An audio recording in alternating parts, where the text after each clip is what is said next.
Well, good morning, good afternoon, good evening, good night, depending on where you are in the world. This is Gloria White, and I'm coming to you from Utah, USA. Today, we're going to be canning. We're going to be canning ground beef. Now, there's some things you need to do before you start cooking your ground meat, which you will need to cook it until it's at least pink in the middle, but just pink in the middle. You don't have to cook it till it's absolutely done, because it will finish cooking in your pressure canner. So, you're going to need jars. Now, your jars, you can wash in your dishwasher till they're clean, okay? But then your lids, you want to wash them by hand, have them nice and clean, and then you can put them in some simmering water so before you start putting your beef in the jars. You're going to need the rings that come off the jars, or bands, and I've washed and dried these by hand, and I put them in a Ziploc bag to keep them clean. Then you're going to need a funnel to put on top of your jar,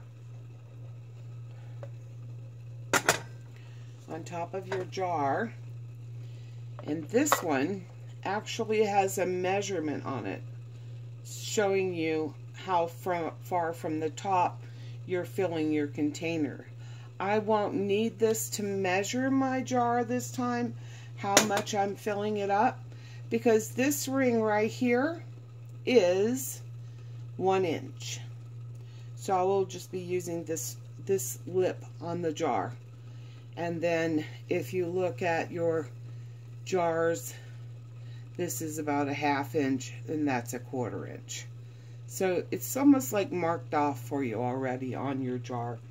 But there is a thing that's called a measurer, and it sticks inside the jar, and you can tell where your liquid is and when you have enough in there. I don't have one of those.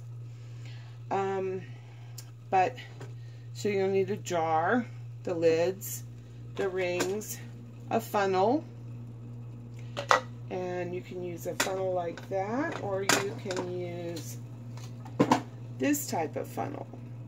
But you don't want to try to use a tiny little funnel like this. It's not going to work. Even if you're doing jam or jelly, you can't pour it through that.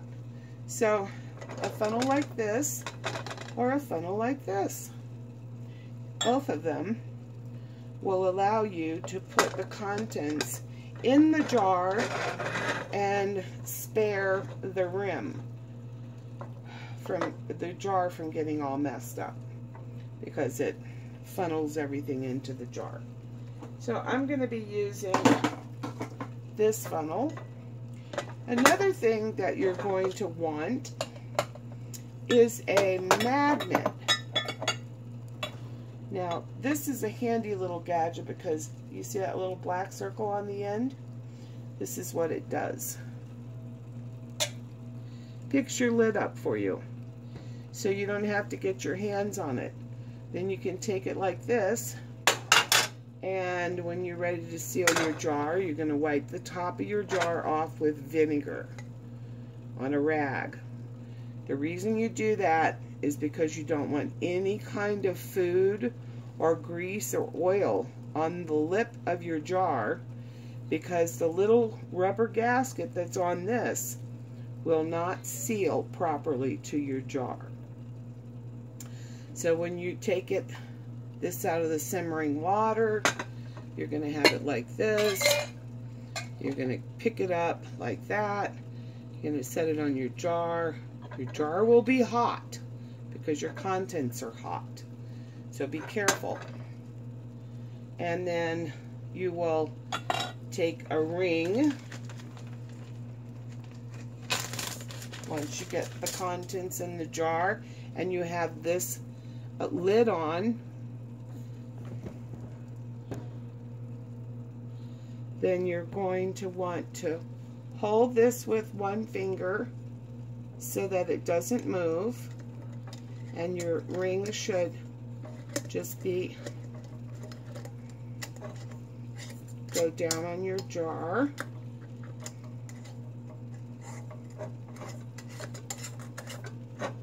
Okay, resistance. It stopped spinning.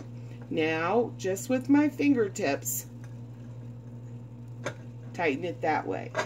That's as tight as you want it. If you tighten it any more than that, when everything starts expanding, your seal, it's not going to allow any air that builds up inside of this jar in that head space to come out, and it will blow your seal, and you won't get a proper seal, and you'll be very disappointed because you've done all that work and it didn't work. You didn't actually can anything. So, let's see. What else will you need? You're going to need a measuring cup. This is a 2-cup measuring cup. It also has whatever on the other side. You're also going to need what's called a jar lifter. And oh my gosh, what did I do? Oh, there we go. Okay, so once you have your jar together, you can also use this to get the jar out of your hot water bath and pour the water out like that. Then set your jar down, fill it up, take your magnetic lid lifter, put that on, put the ring on,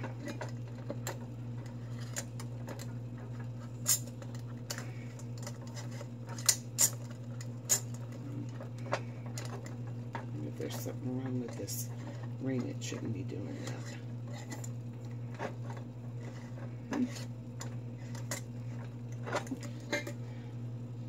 If you have a ring that doesn't go on easily, it may have a dent or it may be bent. If that's the case, don't use it. Put it away on the side and get another one. It should just go right on there. And sometimes your lids, your rings can get, it should be able to spin. You should be able to spin it.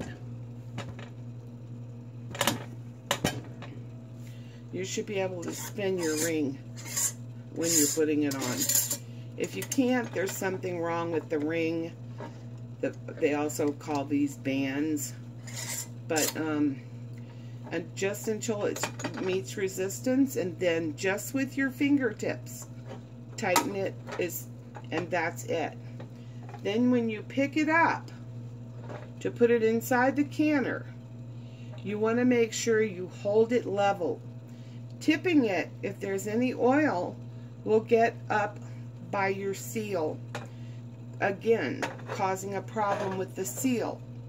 So whenever you put your jars in the canner, straight up and down. When you take them out of the canner, straight up and down. That way you avoid getting anything on your seal that will keep your jar from sealing. Now when you're canning ground beef and you've, well, let's say that we got the beef in the jar. Then you're going to need something that's called canning and pickling salt. And for a pint, you're going to use 1 teaspoon.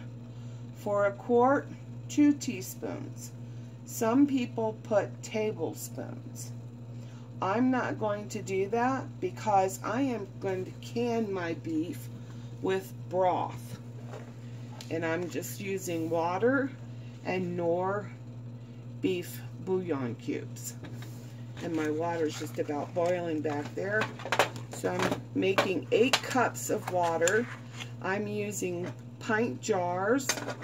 And for a quart, You would get about 2 pounds of meat in that after it's cooked, and then you'd want to add 1.5 cups of broth.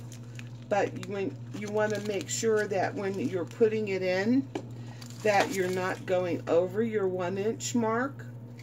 And you also want to make sure that if you put 1.5 cups in there and it's not to this 1-inch mark, you want to add more liquid until it is at the 1-inch mark, so that your beef will be covered.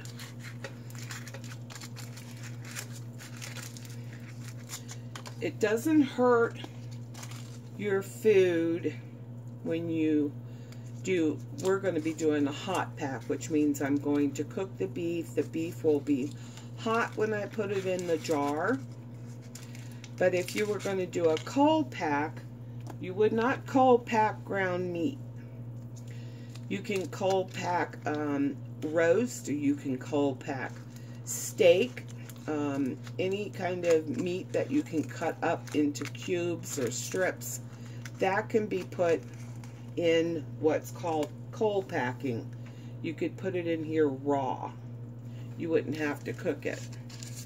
And then you would add liquid, but you would add no liquid. So the liquid actually comes from the juice in the meat itself. Now, when you do cold packing, sometimes after you've canned it, the water line will not be here. It may be down here, and part of your meat will be sticking out. That's okay. That's perfectly normal. As long as your water's not down halfway down your jar, then you should be fine. But so I'm making 8 cups of broth to make sure I have enough broth to cover my ground beef once it is cooked, and I put it in this jar and pack it in. If I don't have enough broth, then right in the middle of when I'm trying to get my beef broth, my beef in here, and add my broth, and then I get down to, say, the last 2 jars, and I don't have enough broth, then I'm trying to make broth real quick. So I'd rather make extra broth and have some left over than not have enough when I'm canning. So, let's see. What else can I tell you? So I'm not using a tablespoon of salt in a pint because I have the beef bouillon and it's very high in sodium. It's actually 48% sodium. So I think it'll be just fine. And if you put too much salt in, then your meat's going to be really salty when it comes out. And it's not going to be very palatable. You're not going to care for it very much. And you may even have to wind up rinsing it off before you can use it. So be careful with your salt. If you're using bouillon cubes, take that into account. If you're using like Swanson beef broth, then you might want to go ahead and add the whole tablespoon for a pint and 2 tablespoons for a quart. Let's see. So you're going to need a small pot to put your, once you've washed your rings and dried them, you do not need to put them in simmering water. These lids will need to go in simmering water. And I put them in this small pot, and I put them with the inside of the lid up. That's just the way I do it. Other people may do it another way. I do that because I don't want any excess heat on that seal, that red part of my lid. So I will cover these lids with water. I will put them on a burner, and I will have it on just simmer. I don't want to boil them, and I don't need to sterilize them, because when you are canning, your jars just need to be clean. They don't need to have, you don't have to sterilize them. and you don't have to sterilize your rings or your lids, because the pressure inside of a pressure canner and the heat that it creates is such that for the length of time that you have to run your canner under pressure, it kills every organism. So if there is a germ on your lid, it's going to kill it. If there's a germ on your ring, it's going to kill it. So you'll be fine. But you do want to wash your jars and have them clean. Wash your lids and wash your rings. Now, something I've discovered about the new ball rings and lids is never put your lids in a dishwasher. Don't put your rings in there either. I did, and it rusted them. And also, when I did use them in the pressure canner, they put off some kind of black film stuff. But if that happens, it's not the end of the world. You just have to wash it off once everything is cooled. So, lids in a little pot, rings over here, your measuring cup once you measured out what you need to measure out, your jar lifter, the magnetic wand, and your pickling or canning salt. It's pickling and canning salt. Some people use pink Himalayan salt. Some people use regular salt, table salt, but you cannot use it with the iodine. Don't use salt with iodine. You can use sea salt, kosher salt, but do not use iodized salt. Now, I'm going to stir my broth to make sure my cubes are dissolved.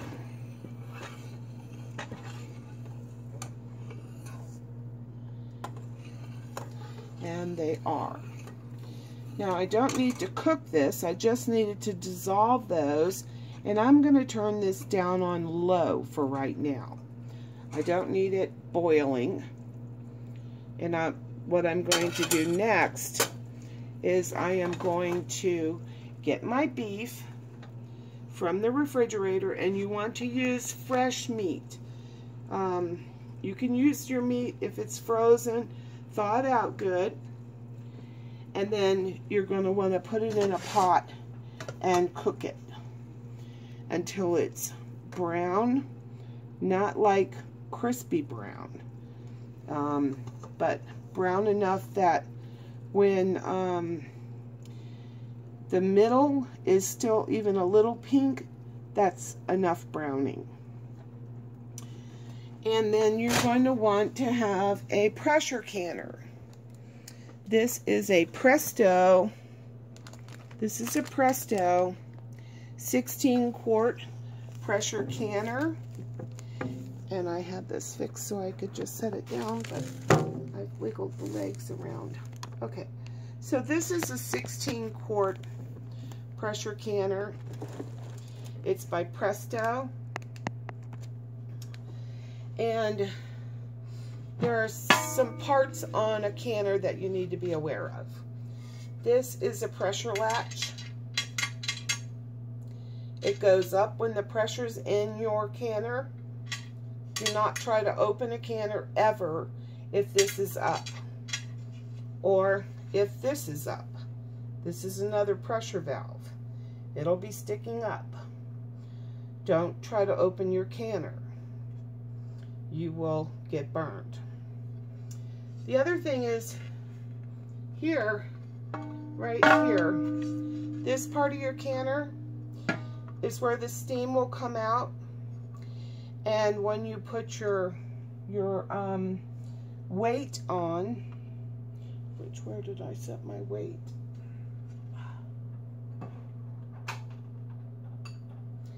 When you set your weight on, the steam should be able to come out. So always, always, always, always check this. Make sure that it's clear. See how tiny the hole is on the other side there? You can run a pipe cleaner through it and it'll clean it out, or if you have a tiny little brush, you can clean it out. But you want to make sure that it's clear. So you can either look through it, you can turn your lid over this way and run water through it, but you want to make sure it's clear, that there's no food or anything built up in there. It's very important. Now, this part of the canner, this piece, when it's down, you can see when it's down. When it's up, you got pressure. Now, when I put this lid together with this pot, can you see this little lip right here? This little flange that's sticking out? When I put my lid on, it is marked. This lid is marked with a little V. There, you see it right there? Okay, it should match up with the V on this handle.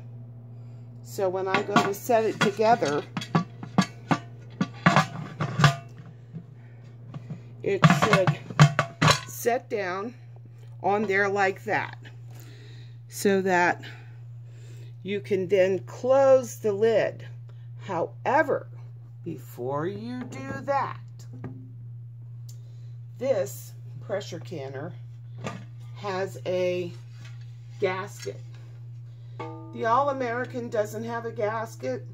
It's recommended that you oil the top and the lip of your lid for an American pressure canner. But this one, oops, sorry guys, I have to sit down. Okay, this one has a gasket, and you want to make sure when you wash your pot that you remove this gasket so that you can get anything that's gotten up underneath here or in the gasket on the underside or in this little groove that's right here, that it's clean.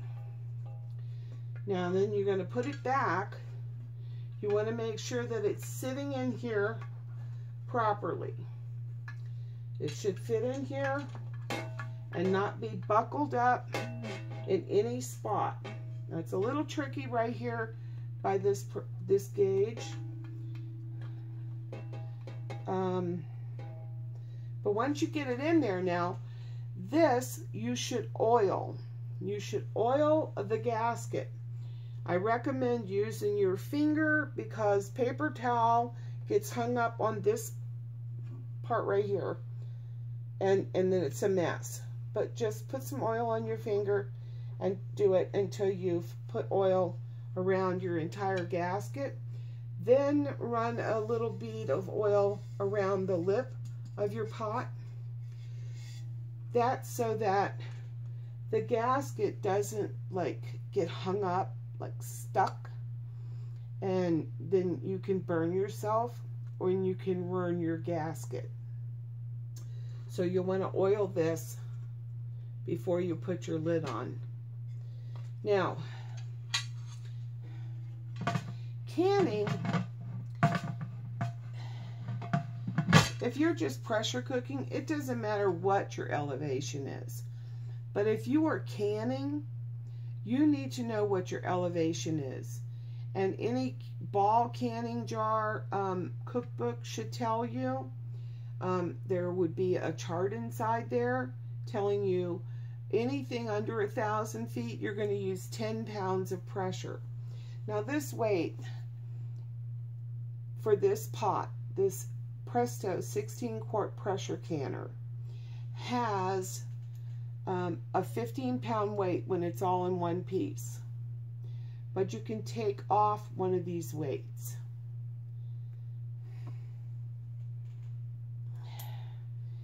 As they say, it ain't easy being cheesy. So, you want to hold it so that you can, like this,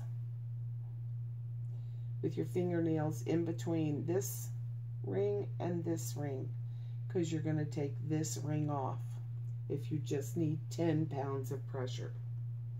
And it will come off. I know it will come off because I've had it off. But I have very weak fingernails, so it's not anything my nails get happy about.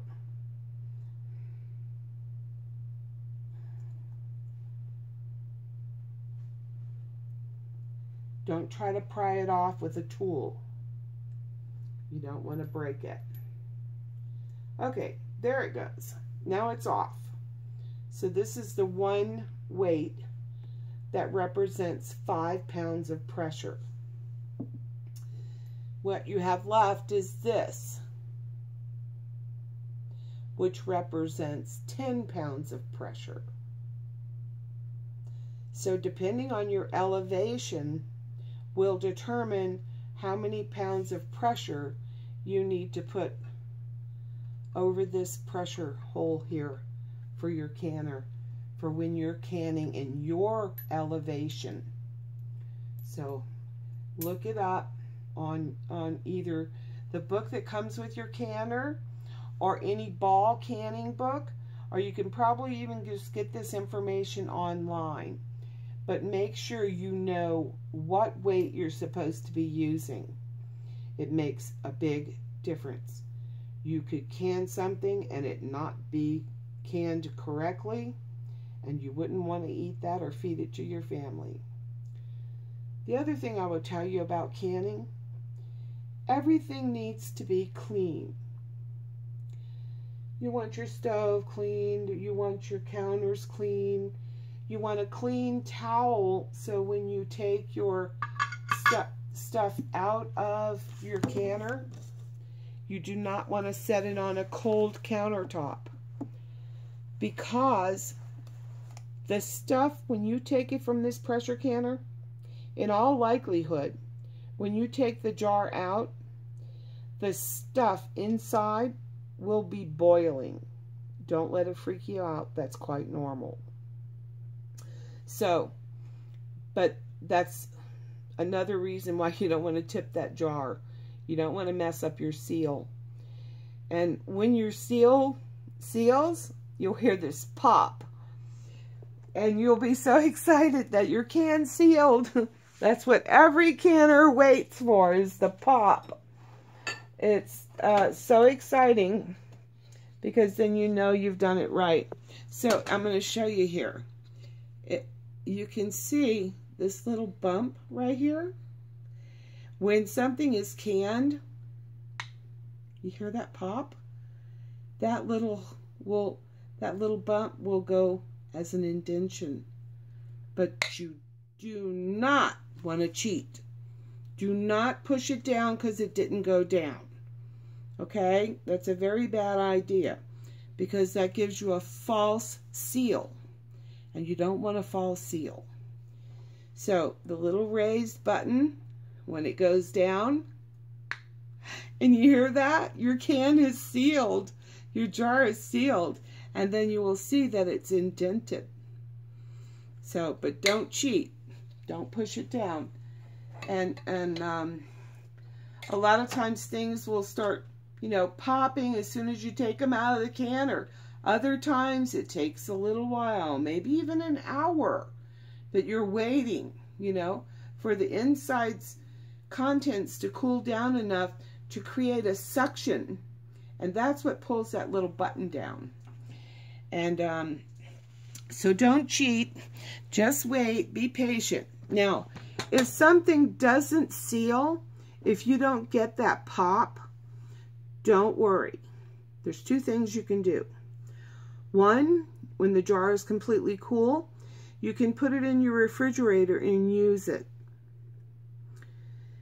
Just like anything else you'd put in your refrigerator, the time frame, keep that in mind. The other thing that you can do is you can reprocess it, meaning put it back in the canner, do the whole thing with the canner, and I'll explain that a little more. But so you can reprocess it to try to get that seal. Now, let's see, what else do I want to tell you? So you want to have a towel ready to set your jars on when you bring them out. Straight up, lift out, put down, straight. Lift up, straight, put down, straight. Always with your jars. Don't tilt them, ever, ever. Don't ever tilt your jars. And let's see. So you want to get the correct weight, so you need to know what your altitude is. And it doesn't matter what weight you're using. When you are canning in a pint jar, this is a pint jar. I have some quart jars, but they're still in the box, which is the bigger jar. It's like twice as big as this jar. For a pint jar, you will can it for 75 minutes. For a quart jar, you will can it for 90 minutes. Now, there's different jars. There's different kinds of jars. There's wide mouth jars and there's regular mouth jars. And let me show you. Oops. Well, I'm sitting on a walker, so I'm rolling around the room. Okay. You can see the difference here. This is a regular mouth jar. This is a wide mouth jar. Your canner will fit so many of these regular mouth jars or so many wide mouth jars. And that includes your quart jars. Wide mouth, regular mouth. And your canner booklet should tell you that, or you should be able to look it up online for your particular canner and figure out how many jars you can put in there. So you don't make up more jars than will fit in there. When you're hot packing, you want your stuff hot. You want to wipe your lid off with vinegar on a towel so that you have no grease or oil here before you put your little lid on, so that you get a good seal. That's the other reason why. Straight up, straight down. Let's see. What else can I tell you? So once you figured out what your altitude is and you have a pressure canner, not a pressure cooker. You cannot can in a pressure cooker. It will not work. You will just have wasted your time and ruined your food. You're not going to store it for any length of time. It's going to go bad. It doesn't, the pressure doesn't get high enough and the heat doesn't get intense enough to kill all the microorganisms that would be in your food, in your jar, on your lid, or on your ring, so that your food is canned safely. That's the whole thing with the pressure canner. So, now, in this 16-quart pressure canner, there are lines inside of the pot. Let me get this lid off.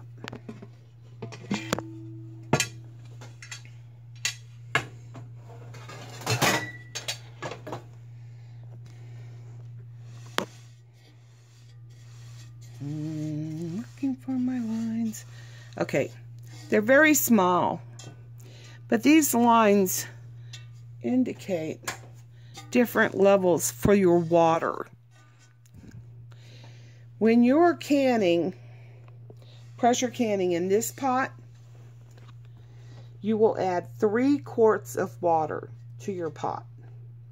And that's pretty easy to measure out. If you have a pint jar, just fill it up to that lip, chunk it in 6 times. If it's a quart jar, just do it 3 times. But you want 3 quarts of water in your pressure canner. Now, your pressure canner will get discolored. It's just the normal thing. But each time you can something, you need to wash your canner. You need to take the gasket out of your lid and wash it. You need to pull this out and wash it. and then lift this up so you can wash around it this way, and then push it down and hold it down with your thumb so you can wash underneath. And you want to get your pressure canner clean every time in between canning another batch of food, even if it's the same kind of food. You do not want to have a dirty canner, because any oils or anything like that that could have come out of your jars would be in your pot. You want to be clean, clean, clean. So wash your pressure canner between batches. When you are canning and you've done everything you have to do, and I will explain about what you have to do, okay, with the canner. But something important that I want to tell you is your canner will be locked when you unlock it like this. And that's once this goes down, this has stopped jiggling, and this has gone down. And you take your lid off, don't go like this. All the steam that's in that pot is going to burn your face, and you're going to drop something. So when you take your lid off, you want to take it off away so the steam goes out away from your face. It's very important, okay? I don't want anybody to get hurt. Let's see. All right, so say I've put my canner together and I've sealed it. I'm not going to seal it because I don't have my oil on my gasket right now. But say it's all sealed. Say this is up. I'm waiting. Do not force anything. Do not take this off until these return flat down on your lid. Okay?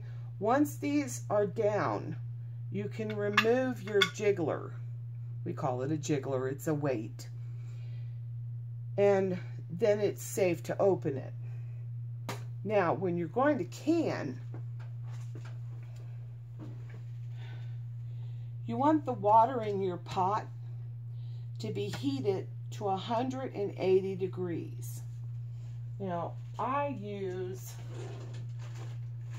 let's see, I use a candy thermometer. I can hang it on my pot. It'll fasten on the lip so that I can have it down inside my pot to read when it's 180 degrees. Doesn't need to be any hotter, but it needs to be 180 degrees. The reason being is if your water is cold and you take that hot pack jar, that jar full of hot hamburger meat and hot broth, and stick it in cold water, your jar is going to shatter. So you want this water in your pot 180 degrees. So you want your broth warm, you want your water in your pot at 180 degrees. And then once your meat is done, then you can start putting it in the jars. Now, a lot of people have different systems for when they're canning, how they do it. Some people like to have 2 jars out so that when I'll show you. So when they are canning, they can fill the 1 jar, and there's their funnel right there, and then without having somewhere to set your funnel down, you're like, where am I going to put my funnel? Well, just set it on the top of the next jar so you can go from one jar to the next. So once you're all filled up there and you get your jars into the canner, then you are going to want to put the lid on your canner.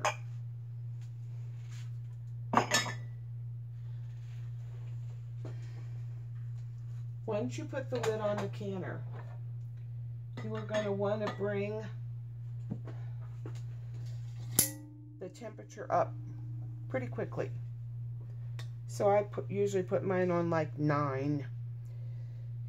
And then when the steam, so you're going to lock your lid. The steam, and you haven't put your weight on yet. Don't put your weight on yet. There's an important thing that has to happen and be timed before you put your weight on. So steam is going to start coming out of here. And you're going to see it or you're going to feel it. It needs to be coming out of this hole for 10 minutes. Once you see it start coming out, set your timer. 10 minutes. 10 minutes is passed, put your jiggler on. Now your jiggler is going to be rocking like crazy. Oh, what should we do? Turn your fire down. Turn your fire down to about 6. I would love to have a gas stove. Electric stoves are such a pain because it takes so long for the temperature to drop because the coil is heated up. But you want it jiggling about like this. Now, when you put this on, you want to make sure that you get your timing right. Then set your timer on your stove or on your phone, but somewhere, for 75 minutes for pint jars and 90 minutes for quarts. Now, if you turn your fire down too low and your jiggler stops rocking, it stops doing that, you're going to have to wait till it starts doing it again and then start your time over, because you have to maintain the pressure in the pot for 75 or 90 minutes, depending on if you're using quart jars or pint jars. Now, it doesn't matter if your pint jars are regular mouth or wide mouth. It's irrelevant. It only matters if it's a pint or a quart. Okie dokie. So I'm going to leave you right here, right now. And I am going to get my ground beef on. And then I'll come back. But I think I covered all the bases, guys.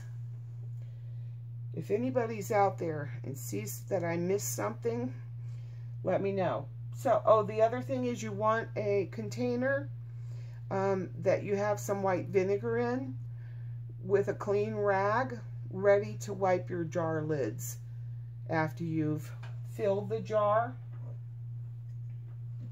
It's full of ground meat now. I poured my broth in, and then I take this off and I set it on the next jar. I want to take the rag with vinegar or a Scott towel and wipe the rim of this jar till it's clean. And if you're wondering if you've got it clean, use your finger. You could feel if it's slimy, if it's slippery, if it's got oil still on it. Then turn your rag or your Scott towel and wipe it again. Okay? Then put your lid on, then put your ring on, then finger tight, then with the jar lifter, straight up, straight down into the canner. And you do that until all your jars are filled and your canner is full. Now, a 23 quart Presto canner, you can stack, double stack the pint jars, but you need a rack. Now, it's not a wire rack like you would see in a water bath canner. That's a different animal. This is your rack. You always want your rack in your pot. Some people use a towel down in the bottom.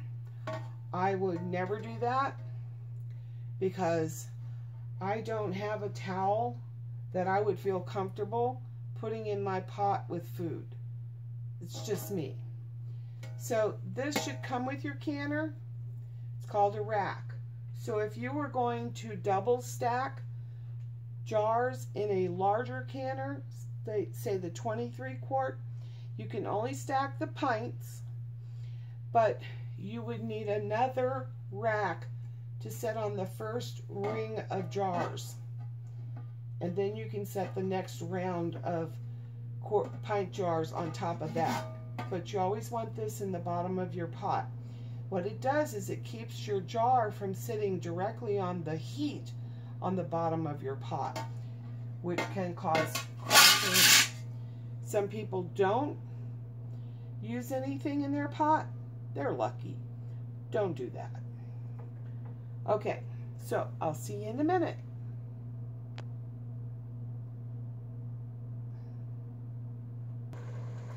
Hi. Okay, so what I'm doing now is I have my pot with the water and my jars are in here, and I'm waiting for the water to come to 180 degrees. In the meantime, I'm over here cooking my hamburger. The other thing I wanted to tell you was your lids, you do not put these on the hot water or to simmer until you hamburger is almost done. Okay, you want to leave them out of the way so no grease pops on them. I have them sitting over here with a lid on them, so none of anything can get on those lids. I want to keep them nice and clean. Okay, I'll be back. I'm back. Okay, here's what I do. I set all my stuff out that I'm going to be using. Okay, so this is a cup that I can measure my salt over. Because of this big box, I may spill some. So I just measure it over this cup. 1 teaspoon for each pint. This is a bowl. It's kind of heavy duty, so I'm not afraid that I'm going to tip it over. Has my vinegar in it. My funnel's right here. My jar lifter's right here. And my magnetic lifter is right here. This pot right here, I just put on because my water is almost at 180 degrees. So these will be just about right when that's finished and my meat is done. And this is what it needs to look like. I don't know if you can see that. Let me try something. Okay. All right. Can you see it now?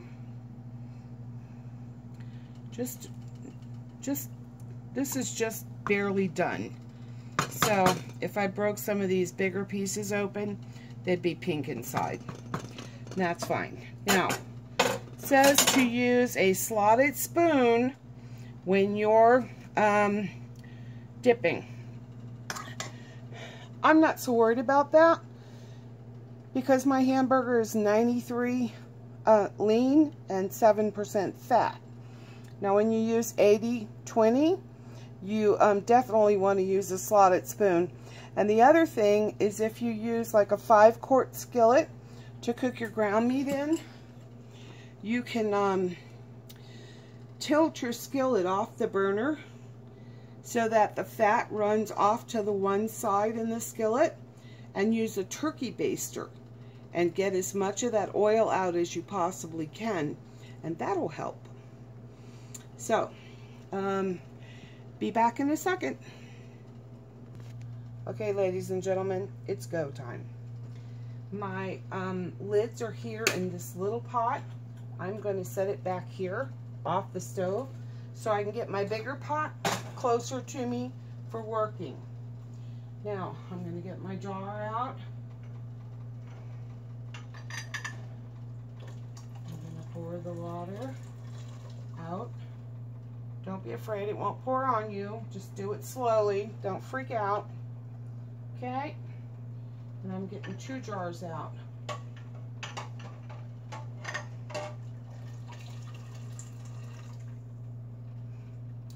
The second jar is so I have a place to set my funnel. Here we go.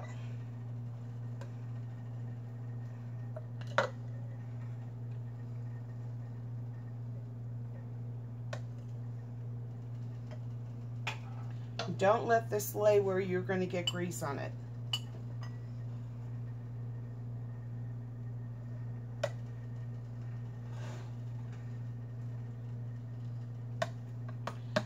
don't freak out.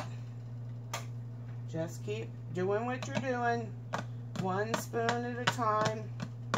And do not ever put anything metal to your jar. You could chip it or crack it or cause scarring in it. That could cause your jar to crack. Okay. I'm just pushing my meat down in my jar, kind of packing it.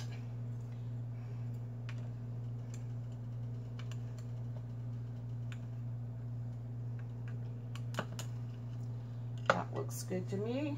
Now, I need to get my broth over here and my ladle.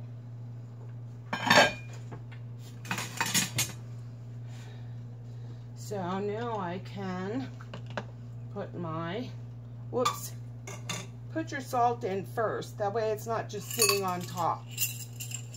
I have a teaspoon measured there already. Now then.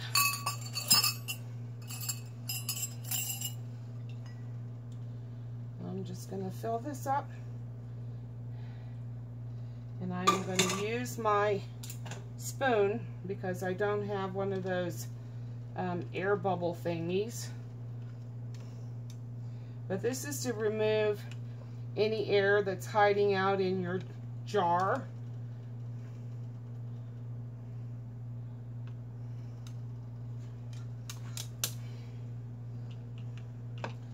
That looks good. If you put too much, you just scoop a little out, put it back in your pot, and you're good.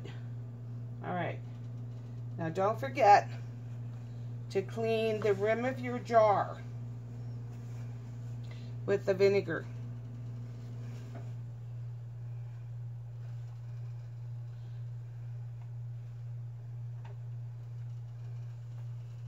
Then, with your magnet, get one of your lids.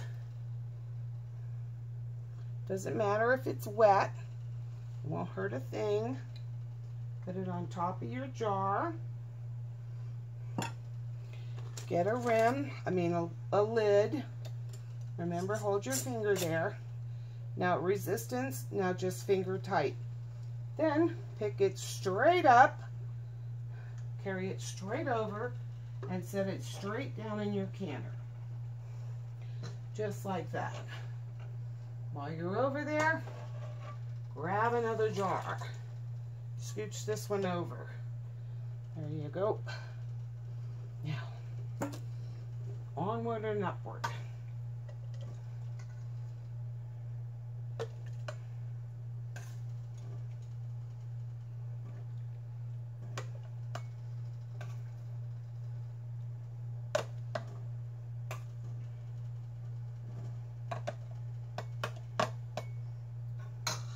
Of course, if you have a big family, you probably want to pack these in quart jars.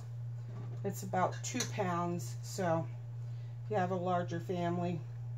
Me, I have mine on a budget, so they're only getting 1 pound per jar. Just so they don't run out. Now then, and broth. Whoops, salt, then broth. If you forget to put the salt in before you put your broth, or even if you completely forget your salt, it's okay. You'll still be okay.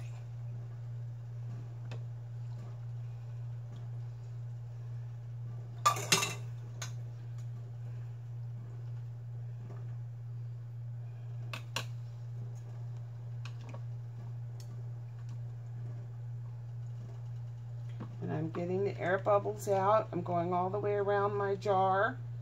We don't want any air bubbles in there. Now once again, there's too much in my jar.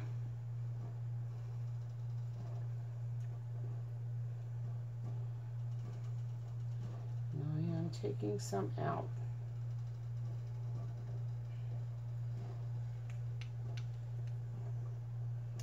Perfect. Now, once again, vinegar. Clean your rim. It's very important to get your rim cleaned. And I will remind you, these jars are extremely hot. Do not burn yourself. Work carefully. All right. Now I'll get another lid.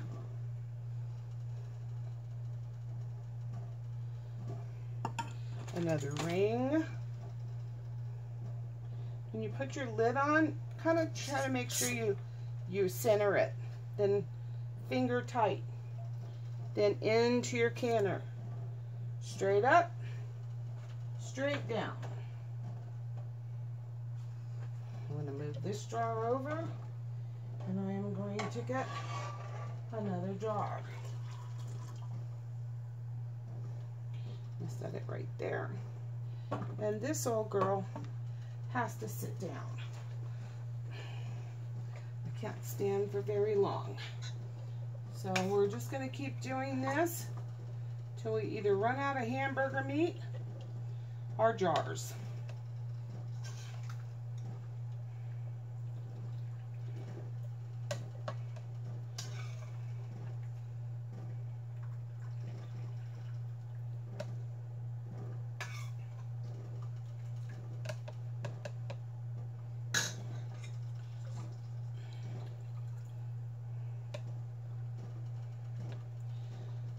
The recipe says that it takes about a cup and a half for quart jar and about 3/4 of a cup to a cup for a pint.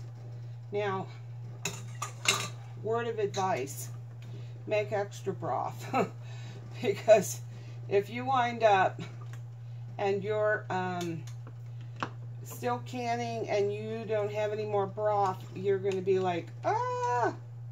So just make more broth. It won't go to waste. You can store it in your fridge and use it on your next batch. All right. Move that over. Make sure I don't have too much in there. I don't want it above that inch mark on my jar. Okay. And clean Scott towel. Vinegar.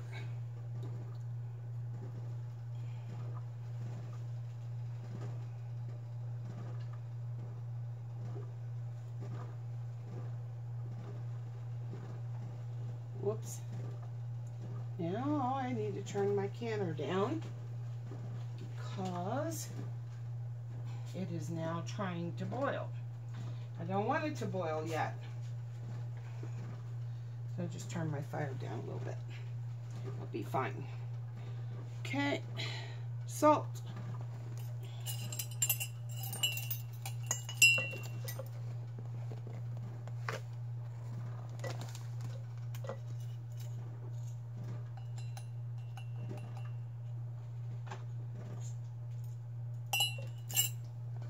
Then a lid.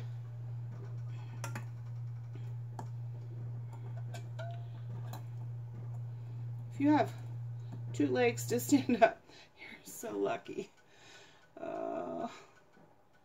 But this is not impossible. It's so simple that you can do it sitting down if you have to, depending on your physical capabilities.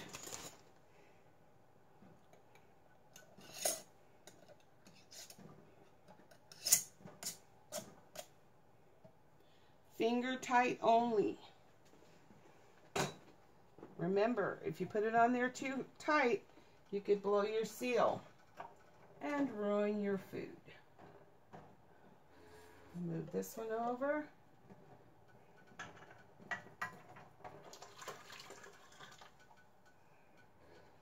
Get another one. Put that back there. And just keep going.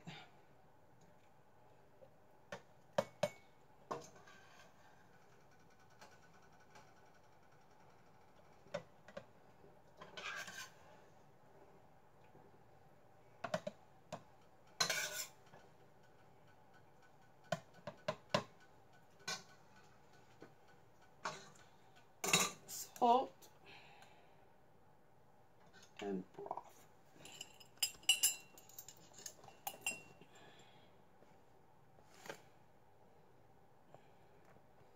I think my salt's got clumps in it. I think next time I'll put this in a jar so I can just scoop it out. And broth.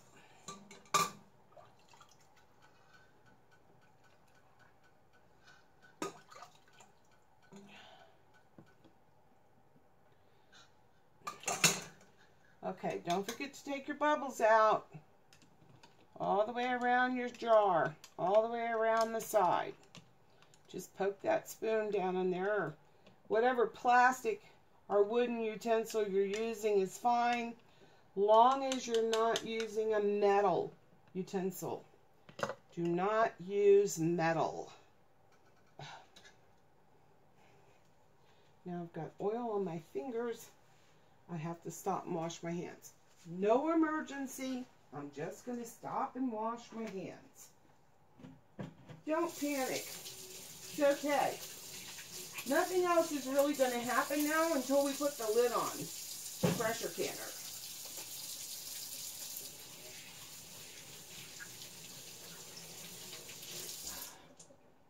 And I am going to get myself 2 plastic spoons because that's how I got my hands greasy. In the sink it goes. So,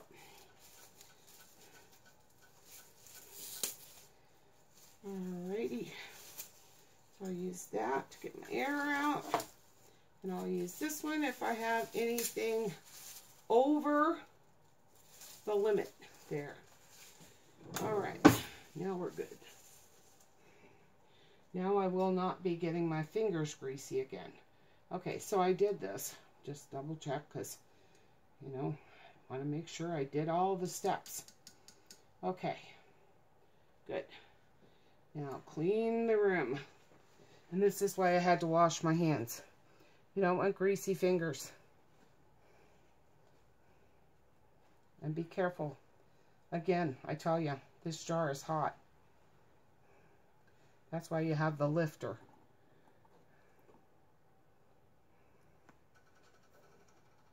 Work at your own pace. Don't get in a rush.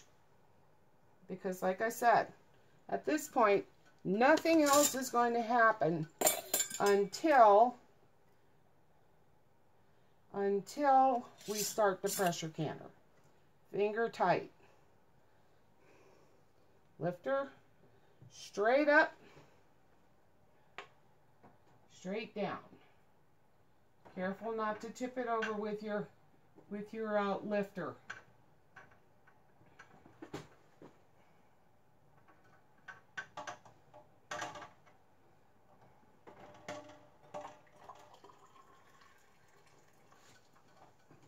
Move my jar over. Put the next one there. Put that down. Okay. There we go. The reason you're using the slotted spoon is to allow any oil, as much oil to drain off your meat as possible. Looks like I may have underestimated how much hamburger to cook. I might have been off by about a ½ pound, I think. We'll see. All right. Yeah, we'll see. Okay, salt.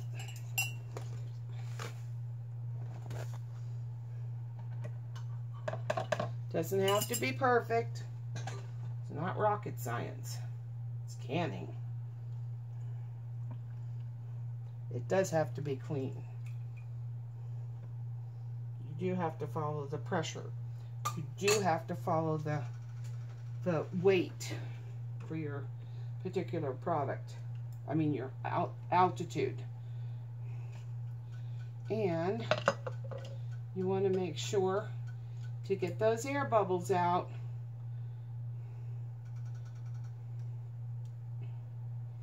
Now then, I can take about a spoon of this out. Good. Now, clean my lip. You can turn your Scott towel so that you have a clean space, or get another one. Whatever it takes to make sure the lid of this jar is clean. The reason you use vinegar is because it'll cut the grease. All right, another lid. Where are you? I'm not really happy with this lifter. You know why? Because it's not very strong. I think I'm going to order a different one.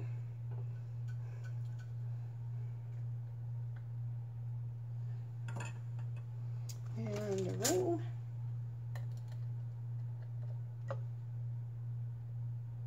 You want to try to get your lid as straight on the top of your jar as possible.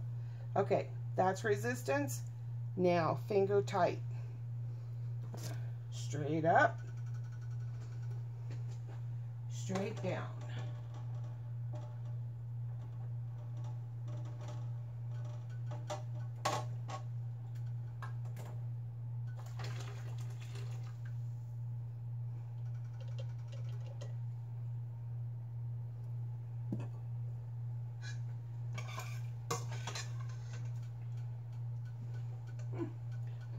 Okay, got 3 more jars. This one, and one more in the canner. Now, if you don't have exactly, you know, the full 8 jars, wide mouth jars that you can put in your canner, don't stress. It's okay.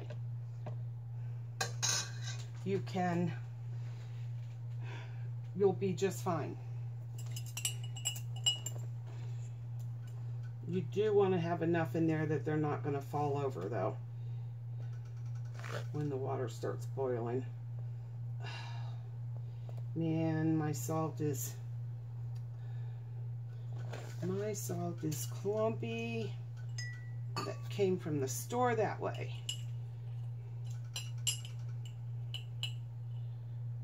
Okay, teaspoon of salt,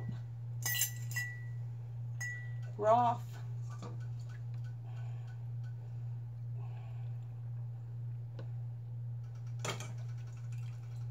When I'm putting my broth in, I can actually see bubbles coming up, like the liquid's forcing them up. But nothing metal in your jars, only plastic or wood.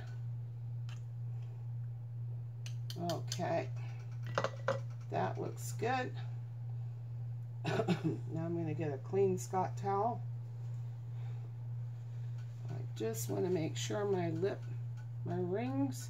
the lips of my jars are pretty much spotless. I do not want to have a failure. Now see, we've been at this for a little bit because, you know, I'm having to sit down, and so you can see that it's not a rush to the finish line here. You just want to work as quickly as you can, but safely. You don't want to do something, knock a jar over, getting in too big of a hurry, burn yourself.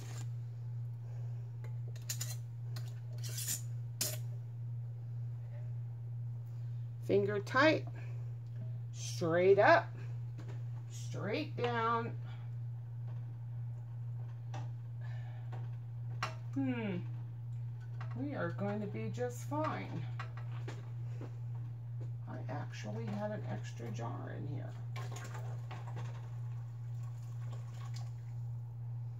Okay.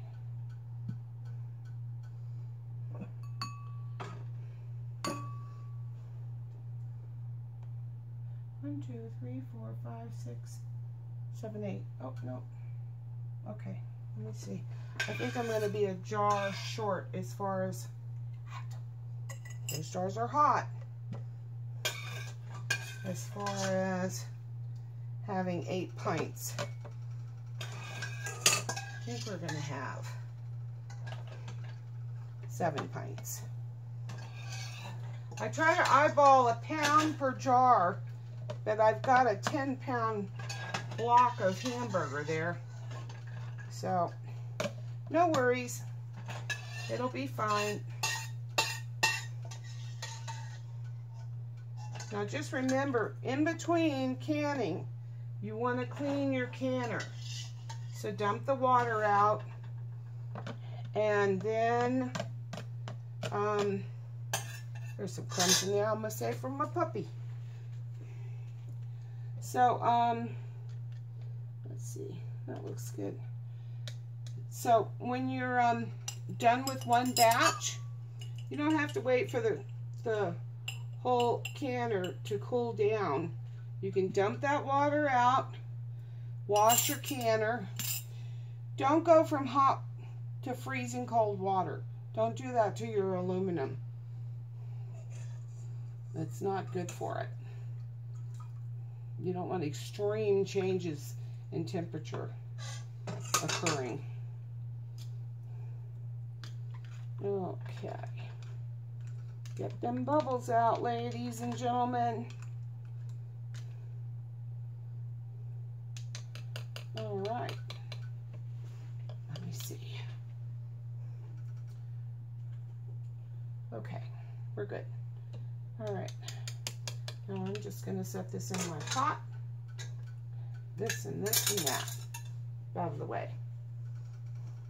And I'm going to clean this rim.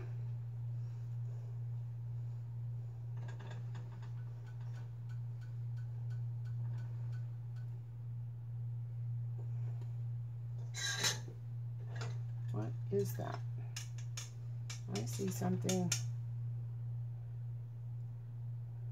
Okay. It's just a little piece of the bouillon,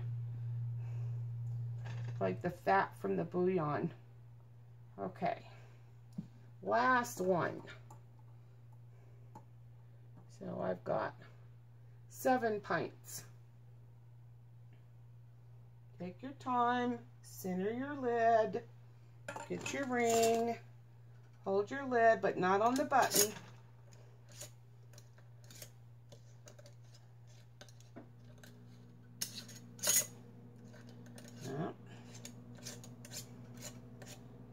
Okay, then finger tight. Okay, straight up, straight down. Beautiful. Now, let's go look in the pot. All our babies are in here. Look at that. All right, huh? Okay, now let's get that lid. We'll put the lid on. Okay. Now then. Remember, oil on your gasket, oil around the lip so that this slides easily. You don't want to fight this, putting it on or taking it off. You do not want to fight with a hot pot. And then just close it up. Now, I'm going to raise my temperature up to about 9 because I want it to just get boiling. I want that steam to start building, and I want it to start coming out here. So I'll be back in however long it takes it to do that. And then I can hopefully show you what it looks like, or explain to you what it feels like when the steam is coming up. Okay, guys, be back. Okay, I'm gonna hold you right here. Can you see the steam coming out? It's coming out nicely. So now I want to turn my burner down a little bit to maintain a steady stream of steam. trying to see if you can see that.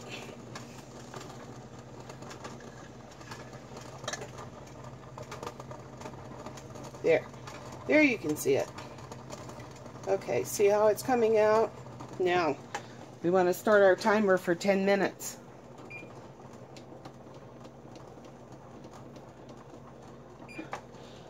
Be back in a few. Okay, so we have about 7 minutes left to go for our steam to be venting for the full 10 minutes. And you may see a little water, you know, spitting up out of here. Perfectly normal, nothing to worry about. Okay? Cool. Okay, so we're 3 minutes left, and I've adjusted my fire down because I don't want this erratic. I don't want it blowing so much steam out. I just want it to be doing like that. Can you see it?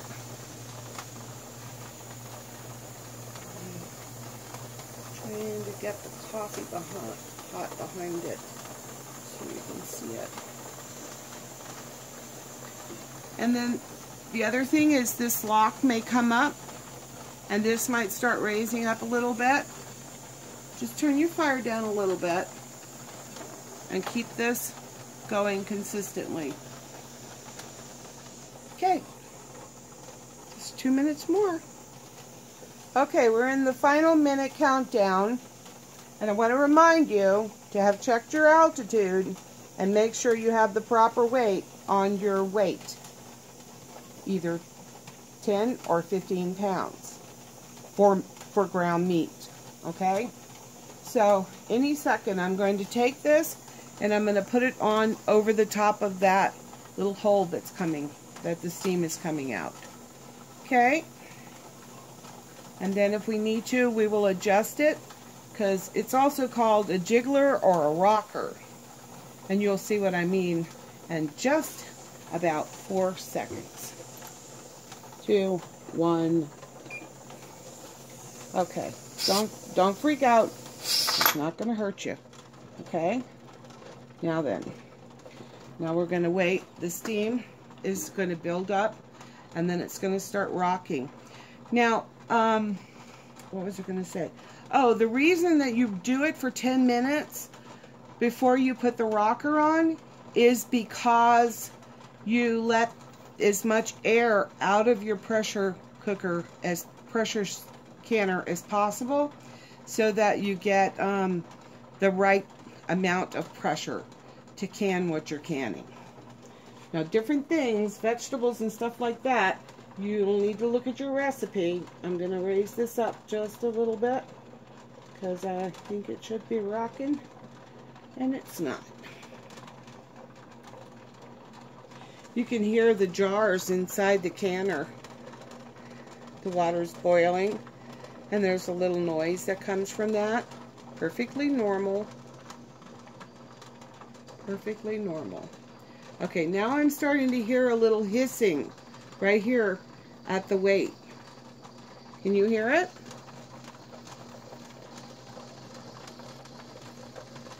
This is the hardest part, if you ask me, is getting the pressure right. To get the rocker rocking at the right, in the right motion.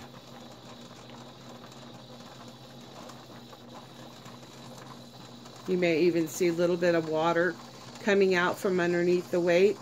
That's fine, not a problem.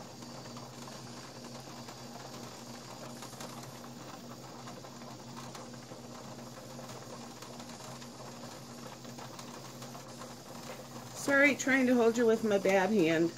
We're getting a spasm. Shaking. Okay, you can hear it's starting to hiss a little louder.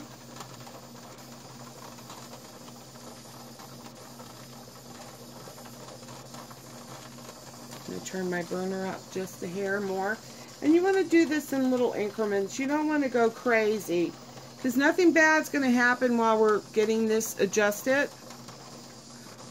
It's not like all the water's going to boil out and you're not going to have enough water. You're not going to start timing this now for the 90 or 75 minutes for pints or for 90 minutes for quarts until your rocker starts rocking. I'm going to give it a little bit more.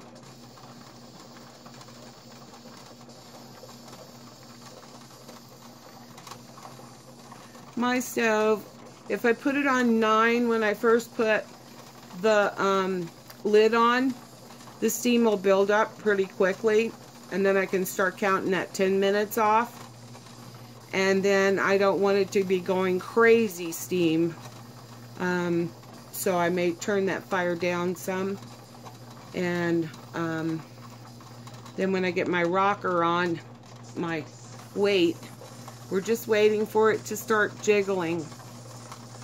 I want you to see so you're not afraid or thinking something's wrong. I want you to see this whole rocking process.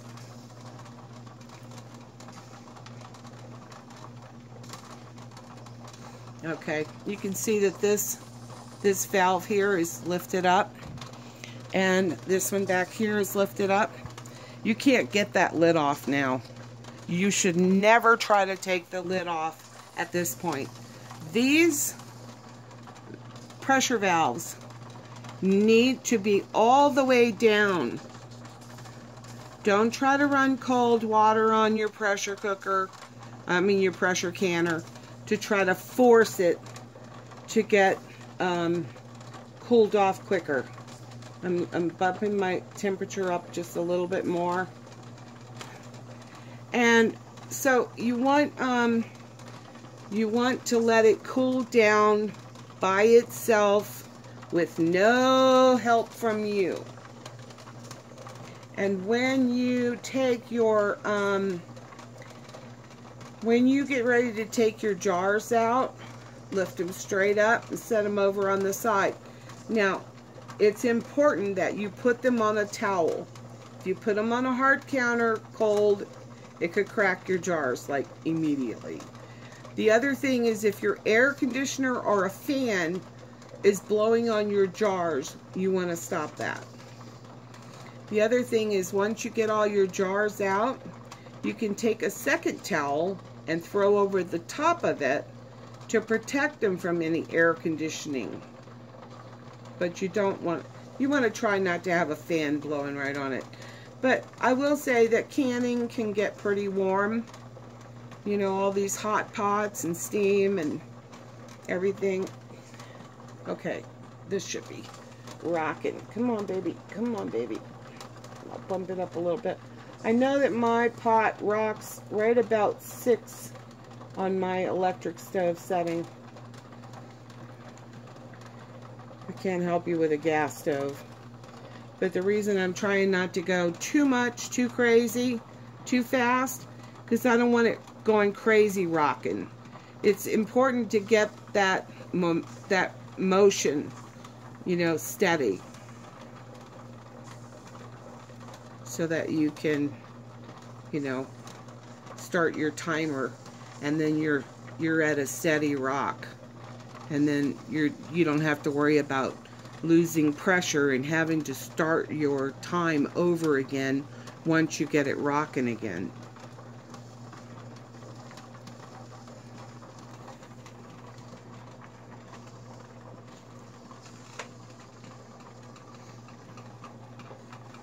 You don't want to put your big pot on a tiny burner. You want to try to match your burner to the bottom of the pot, which is about 8 inches. Come on, baby.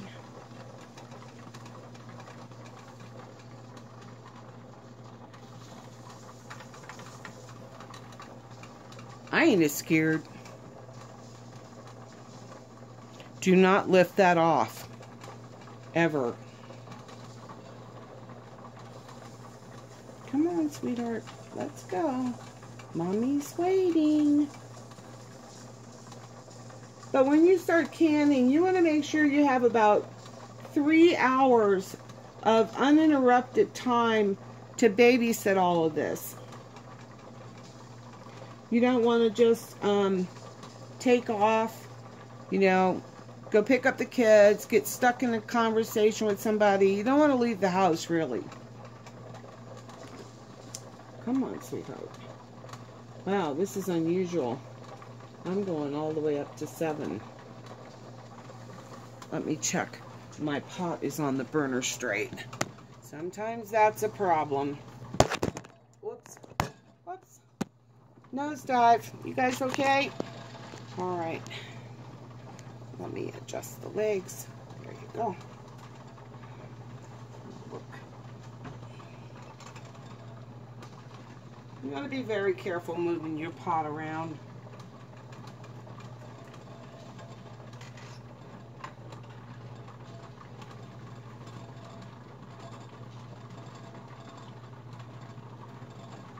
The other thing is you want to make sure your stove is pretty level.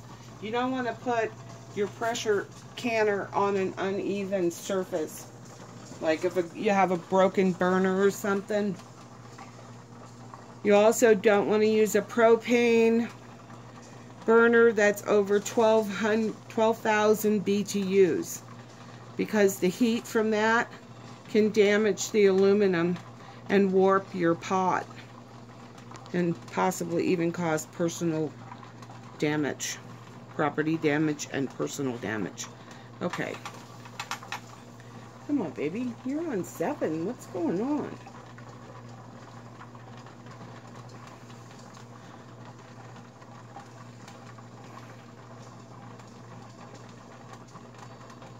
I do not know why this is not rocking.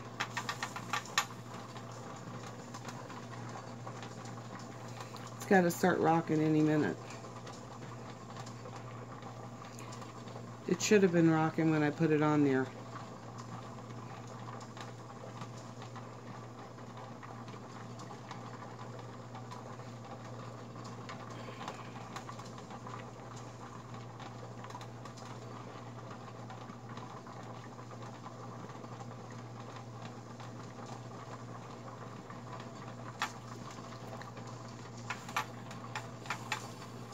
Caution, pot is hot.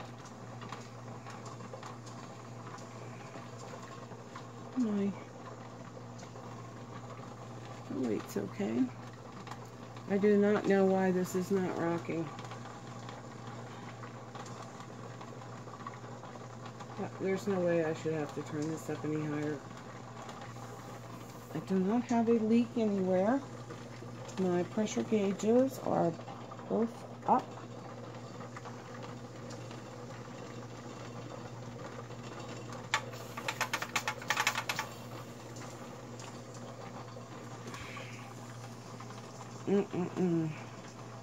Maybe I turned it down too low when the steam was coming out.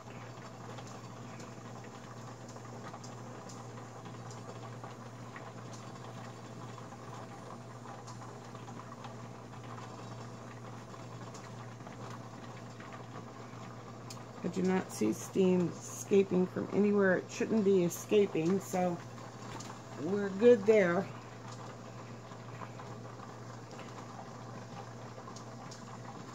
It's really boiling good inside. Both pressure valves are up. This should be rocking any minute. That's what I said like 3 minutes ago, right?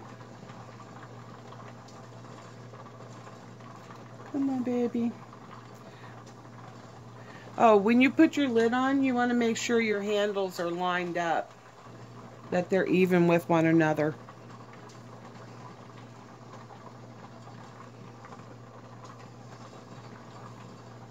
What is the deal?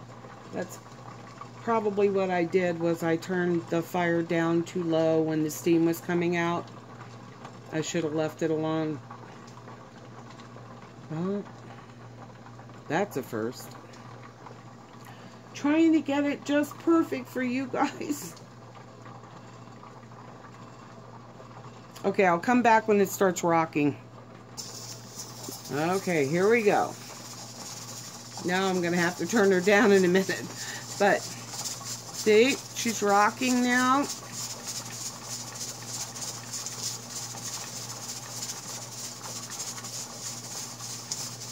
a nice steady motion.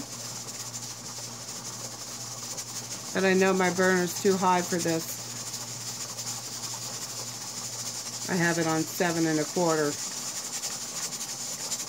And usually she'll rock like she's supposed to be rocking at about 6. So may have to turn this down, but that's a pretty good rock there. She just dances up there. The steam that's coming out from that little pipe is what makes it rock like that. So you want to control the amount of steam that's coming out, and you can tell by the rocking.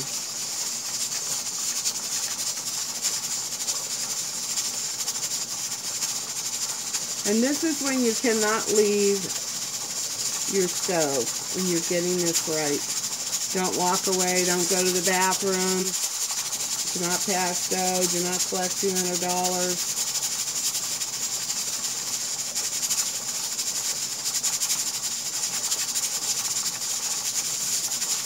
Do not help your husband or wife look for the remote. Stay with your pot. Okay, that's it. So now I'm going to set my timer for 90 minutes. No, 75 minutes because I have pint jars. Okay, timer, 75 minutes. Whoa. 75, 50.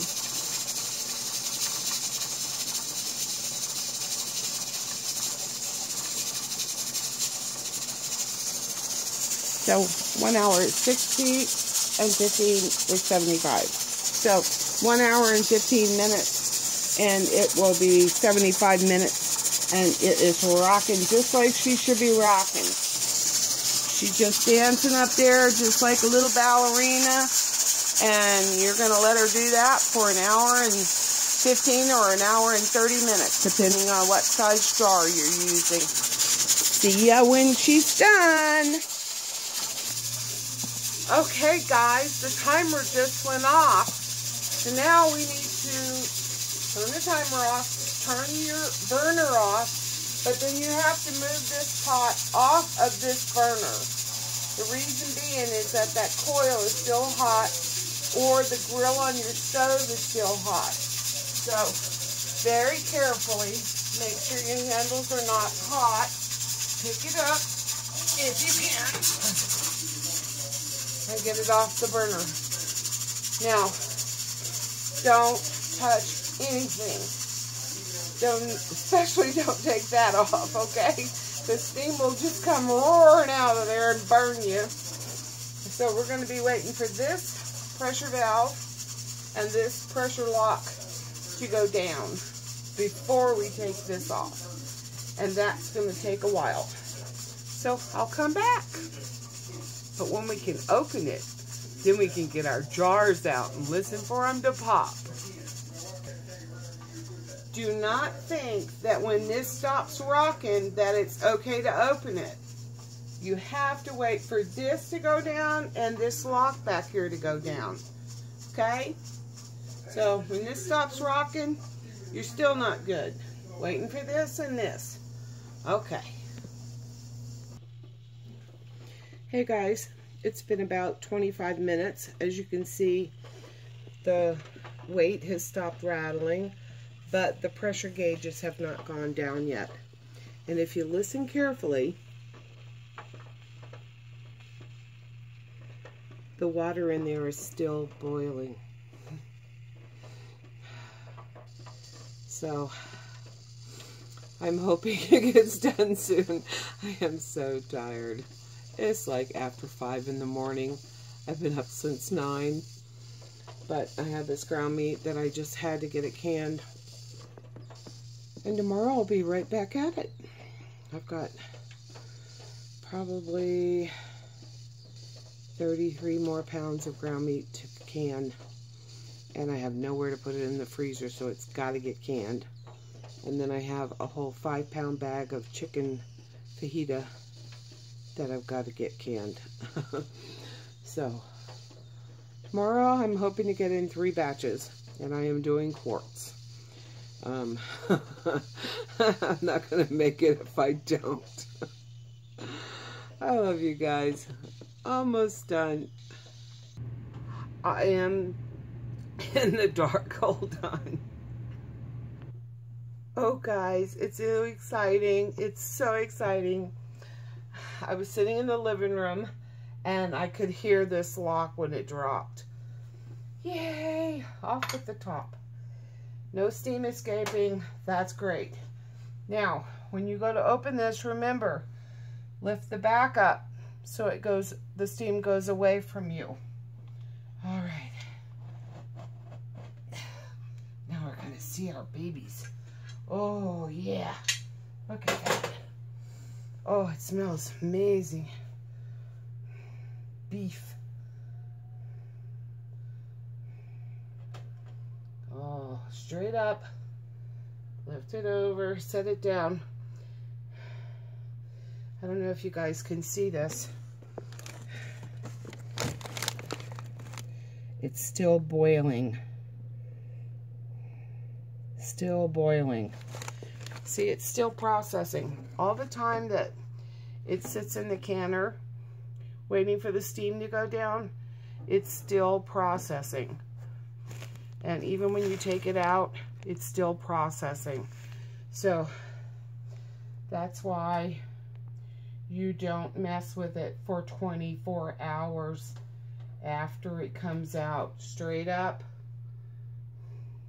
straight down. And I always set my jars apart. It'll help them cool.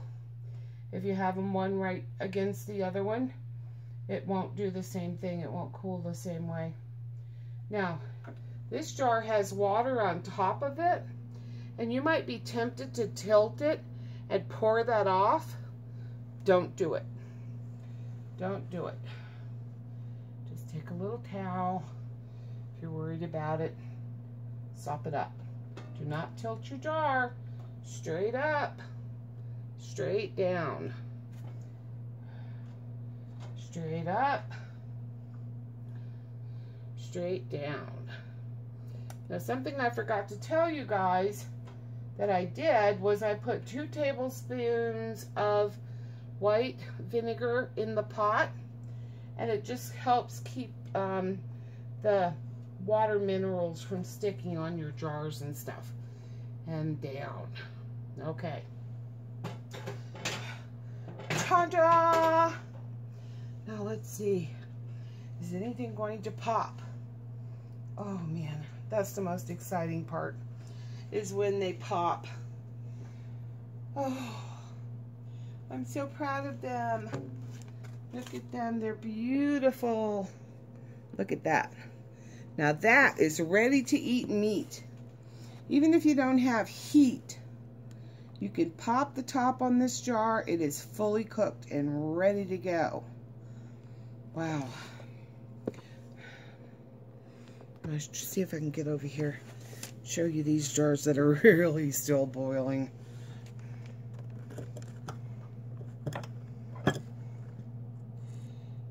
Can you see it? There was a pop. There went a pop. All right. That one's still boiling too. If I can get whatever's underneath the camera there. Look at how beautiful, huh? That came out so nice. So now, let's talk about how we store our jars. Now, tomorrow, 24 hours from now, so I won't touch this until tomorrow morning at, say, 6 o'clock. So, when you store your jars, once these, oh, there went another pop. Once they're cooled off, and it's been 24 hours, some people only wait 12. I give it the full 24. I've done an awful lot of work. I don't want to mess anything up. Now, when I get ready to store these, and it's been 24 hours, I will wash each of these jars with hot water, but I will take this ring off first. I do not store my jars with the rings on, and that is because jars can unseal themselves and reseal themselves if you have the ring on, and you won't know it. So don't store your jars with the rings on. The only way I would say that you could do that is if you have regular jars, not wide mouth, because it won't work, because the bottom of this jar is so much narrower than this that the jar would not sit on, oh, there went another pop, that the jar would not sit on this ring. But if you wanted to store it with a ring so you could stack your jars, you would unscrew this so that there's this much, like a good 1/4 inch above your seal, your lid, so that if you set another jar on top, there went another pop, so that if you wanted to stack your jars, you would not be putting any pressure on your lid. You don't want any pressure on your lid, the part that's sealed this. So that's the only way I would leave a ring on. Otherwise, take your rings off, find somewhere you can single stack them. If you do want to double stack them, make sure that the jar that you're putting on top does not put any weight on your seal. You can take this ring and open it up so that it's about this much higher than the seal. And then if you have a jar that will fit on the ring, sits on the ring, then you can do that. Otherwise, don't do that. Because like I said, a jar can unseal itself and reseal itself if you have a ring on it, and you won't know it. That's why we don't store them with rings. And that goes for pickles and jellies and anything that is sealed. You don't want to store it with the rings on, screwed down tight on your seal. But, well, we got 3 or 4 pops now, so anyway, by putting the vinegar in, I saved myself from having this, I don't know if you can see this white on top of the lid. That's just the minerals in the water that form there. And by not putting your rings in the dishwasher, I got absolutely no black on my lids in this time, which is really nice. So don't put your rings in the dishwasher. Ball is making them, and Kerr as well, the 2 major makers of jars. They have changed to these aluminumized steel, and it's not as good as the whatever the gold was that they used to use. But I'm so excited, and they look so beautiful, and I hope this helps anyone who's trying to can ground meat. But if you're canning something else, you need to look at the recipe to see what the weight is, to see what the time is. Different things take different times. But when you're canning meat, oop, there went another pop.